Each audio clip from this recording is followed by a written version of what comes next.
The champagne flute shattered against the marble floor as I froze in the doorway, the sound echoing like a gunshot through the bustling engagement party.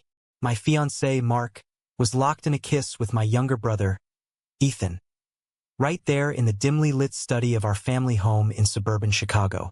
The world tilted, and in that instant, everything I thought I knew about love, loyalty, and family crumbled into irreparable fragments. I had planned this night for months, envisioning it as the pinnacle of my carefully constructed life. At 28, I was the golden child of the Harrington family. Successful corporate lawyer, engaged to the perfect man, and poised to carry on the legacy of our conservative Midwestern dynasty. Mark was everything my parents adored, charming, ambitious, from a good stock in Boston. We'd met at a networking event 3 years ago, and our relationship had been a whirlwind of shared ambitions and polished appearances. But Ethan, my 24-year-old brother, the free-spirited artist who'd always danced on the edge of family expectations, had been distant lately. I chalked it up to his bohemian lifestyle in the city, not suspecting the betrayal brewing under our roof. As the kiss broke, Mark's eyes widened in horror, but Ethan's face held a defiant spark, like he'd been waiting for this explosion. "Alex," Mark stammered, stepping back, his tie askew. "This isn't what it looks like." But it was exactly what it looked like. A secret affair that had been festering while I built our future. The party sounds filtered in from the hall. Laughter, clinking glasses, my mother's voice praising the floral arrangements. How could I face them now? I turned and fled, the shards of glass crunching under my shoes, my heart pounding with a mix of rage and nausea. Outside, in the cool evening air of our manicured lawn, I collapsed onto a bench, gasping for breath. The stars above seemed mocking, indifferent to the chaos below. Ethan followed me out minutes later, his usually carefree demeanor cracked with guilt. "Alex, please," he whispered, sitting beside me but not too close. "I didn't mean for you to find out like this." His words ignited a fire in me. "How long?" I demanded, my voice low and venomous. 6 months, he admitted, looking away. 6 months of stolen moments, lies whispered in the shadows while I planned our wedding. Mark had been the one to suggest a long engagement, citing career demands. Now it all made sense. The late nights, the unexplained texts, Ethan's sudden interest in visiting more often. The confrontation escalated when Mark joined us, his face pale under the porch lights. "I love you, Alex," he pleaded. This was a mistake, a confusion. But Ethan cut in, his voice steady despite the tremor. "It's not a mistake, Mark. Tell him the truth." The truth? That Mark, the man I'd chosen to build a life with, had been grappling with his own sexuality in secret, using our relationship as a shield while exploring his feelings with my brother? It was a punch to the gut. In our conservative circle, where my father, a prominent judge, preached traditional values at every dinner, being gay wasn't just taboo. It was a career killer, a family disgrace. I stood, wiping angry tears from my cheeks. "You both betrayed me," I hissed. "How do I explain this to Mom and Dad? To everyone inside?" Ethan's eyes met mine, filled with a sorrow that mirrored my own. "Maybe it's time we stop hiding," he said softly. But hiding was all I'd known. Growing up, I'd suppressed any flicker of doubt about my own attractions, channeling everything into achievement. Mark had seemed safe, straight-laced. Now, this revelation forced me to confront not just their affair, but the cracks in my own facade. As the night wore on, I retreated to my old bedroom upstairs, the party winding down without me. Whispers had started, guests noticing my absence, my parents' forced smiles. In the mirror, I saw a stranger, disheveled, eyes red-rimmed. The weight of societal expectations pressed down, our family's reputation in the community, the partnerships at my law firm that thrived on impeccable images. Coming out, or even acknowledging this mess, could unravel it all. But as I lay there, Ethan's words echoed. "Stop hiding." For the first time, I wondered if the price of my perfect life was worth the suffocation. The next morning, breakfast was a battlefield. My parents, oblivious to the full story, sensed the tension. "What's going on?" my father boomed, his newspaper forgotten. Mark had left at dawn, mumbling excuses, leaving Ethan and me to face the firing squad. I couldn't bring myself to speak, so Ethan did. "Mark and we're in love," he confessed, his voice breaking the silence like thunder. My mother's gasp filled the room, her hand clutching her pearls. My father turned red, slamming his fist on the table. "This is nonsense. You're confused, both of you. Alex, fix this." But how could I fix what was already shattered? The days that followed blurred into a haze of arguments and isolation. Ethan moved out temporarily to a friend's apartment in the city, while I buried myself in work, avoiding calls from Mark.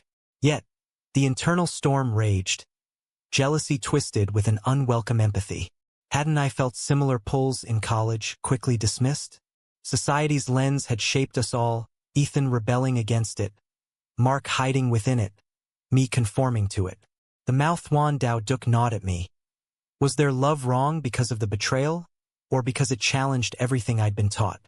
One evening, alone in my apartment overlooking Lake Michigan, I scrolled through old photos. Mark and me at galas, Ethan at his art shows. The contrast hit hard. My life polished but empty, Ethan's chaotic but authentic. A knock at the door startled me. It was Mark, looking haggard. "We need to talk," he said. Reluctantly, I let him in, the air thick with unspoken accusations. "I never meant to hurt you," he began, pacing the living room. "But being with Ethan, it feels real in a way we never did." His words stung, confirming my fears. Our relationship had been a performance, a safe harbor from his true self. As we talked through the night, layers peeled away. Mark admitted to years of denial, pressured by his own family's expectations. Ethan had been his awakening, a chance encounter at a gallery turning into something profound. "I should have ended things with you first," he conceded, but the damage was done. I felt the weight of my own choices, staying in a loveless engagement for appearances, ignoring the void inside. By dawn, exhaustion brought a fragile truce. "I forgive you," I lied, knowing forgiveness was a distant horizon, but it planted a seed of doubt about my path. Weeks turned into months, and the fallout rippled through our lives like aftershocks. My parents, staunch pillars of the community, oscillated between denial and outrage. Family dinners became interrogations, with my father railing against this phase Ethan was going through, quoting Bible verses he'd long since cherry-picked for convenience. My mother, ever the peacemaker, wept in private, confiding in me her fears of scandal tainting our name. "What will the neighbors say?" she whispered one afternoon in the kitchen, her hands trembling as she chopped vegetables. I nodded sympathetically, but inside, resentment brewed. Not just at Ethan and Mark, but at the rigid world that made their love a crime. At work, the strain showed. As a junior partner at a prestigious firm in downtown Chicago, I handled high-stakes mergers, but my focus wavered. Colleagues noticed my distraction, the bags under my eyes from sleepless nights. One case involved defending a company against discrimination claims from an LGBTQ employee, and the irony wasn't lost on me. Reading the plaintiff's testimony, years of hiding, fear of rejection, mirrored my family's drama. During a late-night prep session, my mentor, a sharp-witted woman in her 50s, pulled me aside. "Alex, whatever's eating you, sort it out. The courtroom doesn't forgive weakness." Her words echoed my father's, reinforcing the pressure to maintain the facade. Ethan, meanwhile, threw himself into his art, channeling the turmoil into canvases splashed with raw emotion. He texted me sporadically, tentative olive branches. "Miss you, bro. Can we talk?" I ignored most, but one rainy evening, curiosity or loneliness drove me to his studio in Wicker Park. The space was a riot of colors, paintings depicting fractured figures and stormy skies. Ethan greeted me with a hesitant hug, his paint-streaked hands leaving marks on my shirt. "Thanks for coming," he said, leading me to a corner where a half-finished piece stood. A portrait of two men, backs turned, divided by a chasm. We sat on worn stools, sipping cheap wine. "Why Mark?" I finally asked the question that had haunted me. Ethan sighed, running a hand through his messy hair. "It started innocently, a conversation at your party last year." He opened up about feeling trapped. "I get that, Alex. I've always known who I am, but hiding it for the family kills you inside." His honesty disarmed me. Growing up, Ethan had been the rebel skipping church for sketchbooks, while I towed the line. But now his authenticity shone, while I felt like a hollow shell. "And you?" he probed gently. "Have you ever wondered?" The question hung heavy, stirring memories I'd buried. A college crush on a roommate, dismissed as admiration. As we talked, Mark arrived unannounced, carrying takeout. Tension spiked, but Ethan mediated, urging us to hash it out. "We're all paying for this," Mark said, his voice steady. "I lost you as a partner, Alex, and maybe more." He confessed the guilt eating at him, the therapy sessions he'd started to unpack his internalized homophobia. Society's whispers, subtle digs at work, judgmental stares, had kept him closeted.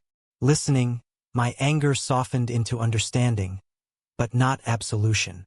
Their love had cost me trust, and the family's unity. Back home, the confrontation with my parents escalated. At a tense Sunday lunch, my father announced he'd cut Ethan off financially unless he straightened out. Ethan stood, chair scraping. "I'm gay, Dad. That's not changing." The word hung like a bomb.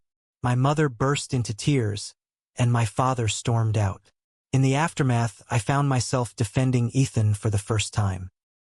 "He's your son," I told my father later in his study. "Love shouldn't come with conditions." But hypocrisy burned. Hadn't I conditioned my own life similarly? The ripple effects extended to friendships. Old college buddies distanced themselves, whispers of the scandal circulating. One night at a bar, a former friend cornered me. "Dude, your brother's messing up the family vibe. You okay with that?" His casual bigotry ignited something in me. "He's happier than I've ever been," I snapped, leaving him stunned. It was a small rebellion, but it cracked my armor further. Mark and Ethan's relationship deepened amid the chaos, a beacon of defiance. They attended Pride events discreetly, building a network of support I envied. One evening, Ethan invited me to a gallery opening where his work was featured. Reluctantly, I went, mingling with artists who lived openly. A conversation with a sculptor out and thriving challenged my views. "The real betrayal is to yourself," he said. Walking home, I pondered that the price I'd paid for conformity. But choices have consequences. My firm offered a promotion, contingent on stability. Hinting at my family's drama, my boss advised discretion. Accepting meant burying the truth deeper. Refusing could derail my career. Meanwhile, Ethan faced eviction, his art sales sluggish in a conservative market. Mark offered help, but it strained their budding romance, dependency breeding resentment. In a pivotal moment, I met Mark for coffee, seeking closure. "I see now why you chose him," I admitted. "But it hurt like hell." He nodded, eyes misty. "I regret the pain, but not the truth." As we parted, a weight lifted, but questions lingered. Was their happiness worth the wreckage? And what about mine? The high point came at a family intervention my parents orchestrated, hiring a counselor with dubious credentials. Seated in the living room, accusations flew. "This is unnatural," my father declared. Ethan countered with facts, science, stories of acceptance.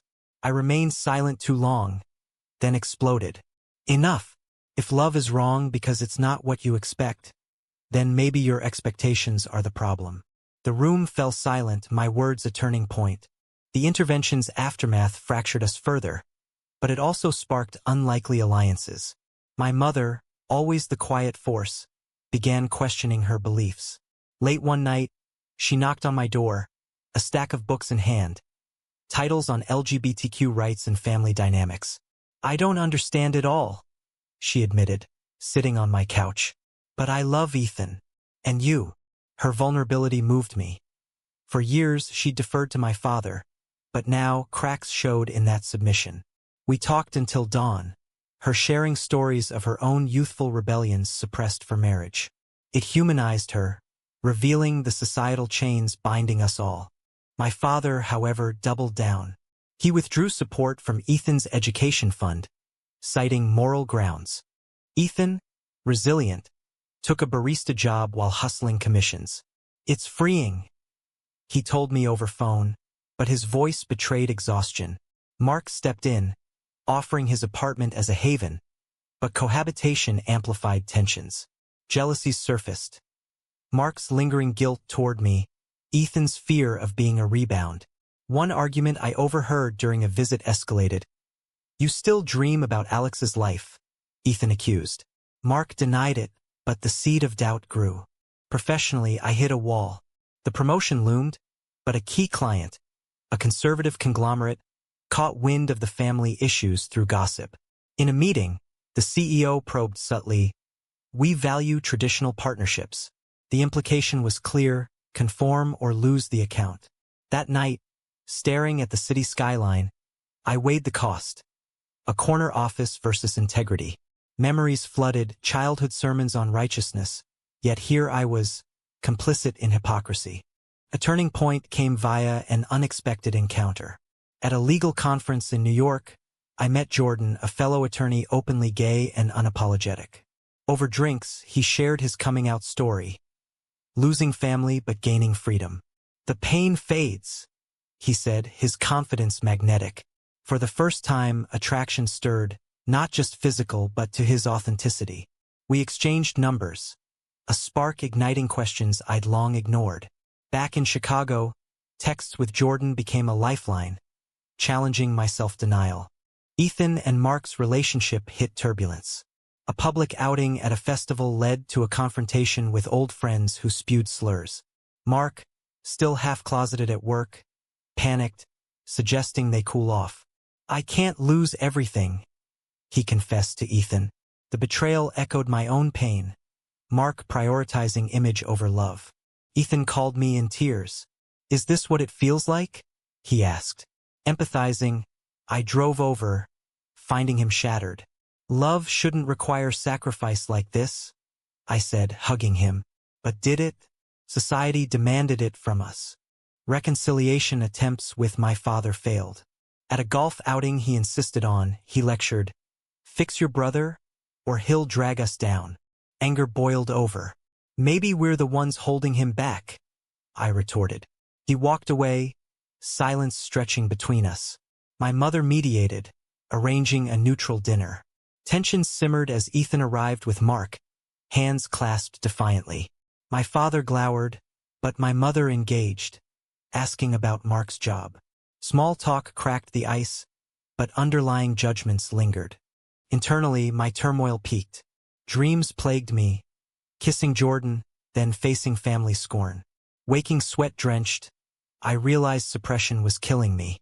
A therapy session, prompted by Jordan's advice, unearthed buried truths. Attractions in youth, relationships chosen for safety. "You're gay, Alex," the therapist said gently. The label terrified yet liberated. Confessing to myself was the first step. Telling others, a mountain. The drama intensified when my father's health scare, a minor heart episode, brought us together in the hospital. Waiting room confessions flowed. "I just want my sons happy," he grumbled, weakened. Ethan seized the moment. "Then accept me." Tears followed, a breakthrough. But recovery brought regression. Old habits died hard. Mark's decision point arrived. His firm offered a transfer to San Francisco, a more accepting environment. "Come with me," he urged Ethan. But Ethan hesitated, tied to family roots. "What about Alex? We're mending." The choice tore at him, love versus blood. Mark, frustrated, issued an ultimatum, "Choose us or them." I intervened, meeting Mark privately. "Don't force him," I warned. "You'll lose." Reflection softened him. He apologized for past hurts. "I never deserved you," he admitted. Closure came, bittersweet. Jordan's influence grew. A weekend visit to New York opened my eyes. Vibrant communities, open lives. Walking hand in hand with him, fear mingled with joy. "This could be you," he said. Returning, resolve hardened. Time to come out. The family gathering I called was charged. "I'm gay," I announced, voice steady. Shock rippled, my parents stunned, Ethan supportive. "I've hidden too long." My father left the room, but my mother hugged me. Ethan's eyes shone. "Welcome to the club." But freedom's price emerged. Work rumors led to the client's withdrawal, stalling my promotion. Friends ghosted. Yet, lightness followed, authenticity's reward. Ethan chose Mark, planning the move. "We'll visit," he promised. Packing day was emotional, hugs laced with tears. "You inspired me," he whispered. The move to San Francisco marked a new chapter for Ethan and Mark, but distance amplified the family's fractures. Video calls became lifelines, Ethan's face glowing with West Coast energy. "The acceptance here is incredible," he shared, describing pride parades and supportive circles. Mark, thriving in his new role, seemed unburdened. Yet, undertones of strain emerged. Ethan missing Chicago's grit, Mark pushing for full commitment. "We're talking marriage," Ethan confided one night. The word stung. It had been my dream, now theirs. Back home, my coming out rippled outward. My father, post-health scare, grudgingly attended a PFLAG meeting with my mother, his discomfort palpable. "I'm trying," he admitted over coffee, his voice gruff. Progress was slow, marked by awkward questions and relapses into old rhetoric. My mother blossomed, joining book clubs on allyship, her transformation inspiring. "I was blind," she said, apologizing for past silences. At work, repercussions hit hard. The lost client triggered a performance review, my boss citing personal distractions. "Get your house in order," he advised. Defiance rose. I countered with my record, but whispers persisted, subtle exclusions from social events. Jordan encouraged me, "Fight or find better." His visits became frequent, our connection deepening into romance. Dating openly was exhilarating yet terrifying. First public kiss in a park, glances from passers-by testing my resolve. Societal backlash tested us all. A family wedding invitation arrived, but whispers preceded us. At the event in a quaint Indiana venue, relatives stared, murmurs of the gay brothers circulating. My father bristled at a cousin's jab. "Modern times, huh?" Ethan, visiting for the occasion, stood tall with Mark. "Proudly," he replied. The night ended in a heated debate, my aunt defending tradition, me arguing for evolution. "Love isn't a threat," I said. Departures were tense, bonds strained. Ethan's art career surged in SF, galleries showcasing his work on identity themes. But success bred envy. Mark's longer hours sparked arguments. "You're always at events," Mark complained in a call I overheard. Ethan retorted, "This is who I am." The pressure of building a life together, away from familiar supports, cracked their foundation. My relationship with Jordan faced its own trials. His family, fully accepting, contrasted mine, highlighting gaps. A trip to meet them in Boston was warm, but returning amplified my isolation. "Why can't mine be like that?" I vented. Jordan held me. "Give them time." But time felt finite. A crisis point hit when my father's old friend, a senator, publicly condemned LGBTQ rights in a speech. Family ties forced a confrontation. "You agree?" I challenged over dinner. He hedged. "Politics is complicated." Fury erupted. "No, Dad, lives are." Ethan joined via video, echoing my stance. The argument peaked with my father's admission. "I fear losing you both." Vulnerability bridged gaps, leading to tentative acceptance. Mark proposed to Ethan amid this, a romantic rooftop moment captured in photos. Joy mixed with my bittersweet feelings. Happiness for them, ache for what was lost. Attending the engagement party via flight, I toasted, "To truths worth fighting for." But undercurrents swirled. Ethan's doubts surfaced in private. "Is this rushing?" he whispered. I advised caution. "Follow your heart, not momentum." Work offered redemption. A pro bono case defending a gay teen against school discrimination reignited my passion. Winning it boosted my confidence, drawing media attention. Interviews forced me public, society's microscope intensifying. Hate mail arrived, but so did support, letters from youth inspired by my story. The family's healing progressed unevenly. A holiday reunion in Chicago was pivotal. Mark joined, tensions high. My father, after therapy, extended an olive branch. Welcome to the family. Tears flowed, forgiveness budding. But old wounds scarred, casual comments still stung. Jordan and I deepened, cohabitation discussions arising. Ready for this? He asked. I nodded, but fears lingered, society's judgments, family's full embrace. Ethan's wedding planning hit snags. Venue discriminations in conservative pockets reminded them of battles. Why fight here? Mark questioned. Ethan insisted. For visibility. Their resolve inspired, but exhaustion showed.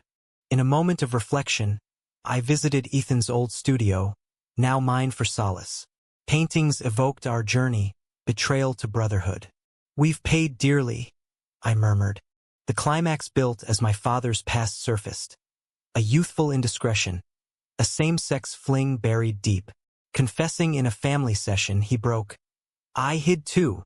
The revelation humanized him, explaining his rigidity. Forgive me, he pleaded. We did, unity forging anew. But choices echoed. Ethan postponed the wedding, needing space. Love shouldn't feel like a cage, he told Mark. Separation loomed, hearts heavy. My promotion came through, earned on merit. Celebrating with Jordan, freedom tasted sweet. Yet, questions persisted. Was the pain necessary for growth?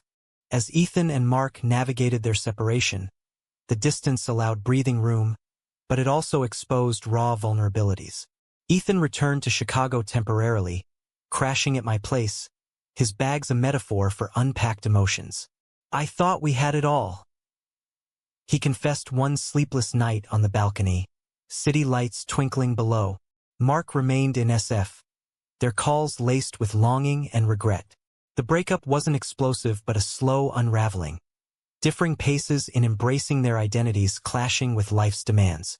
Ethan threw himself back into art, creating pieces that screamed of lost love and rediscovered self. My relationship with Jordan solidified amid this, a steady anchor.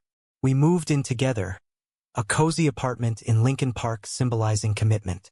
Family dinners included him now, my father's awkward but genuine efforts warming the air. He's good for you, my mother said, squeezing my hand. Society's gaze softened too. Colleagues adapted.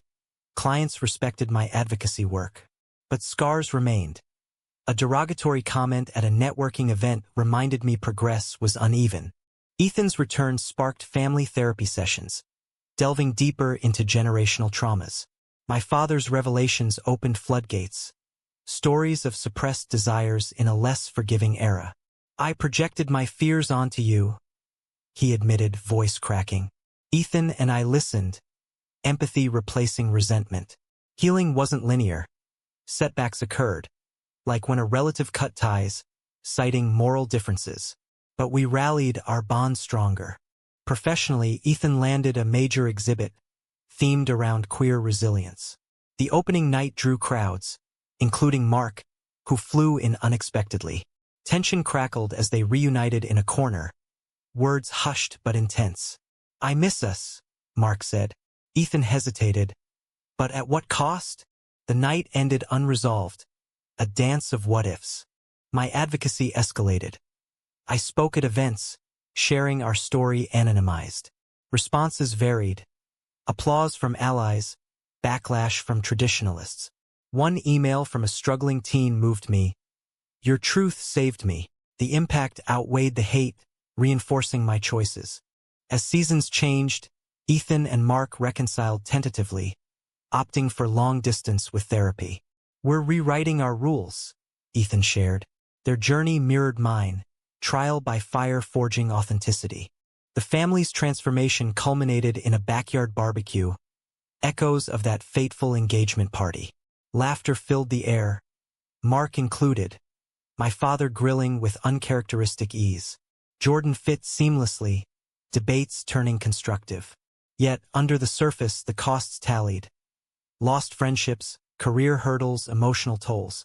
In quiet moments, I reflected on the dominoes, my discovery sparking chain reactions. Betrayals birthed awakenings, damages growth.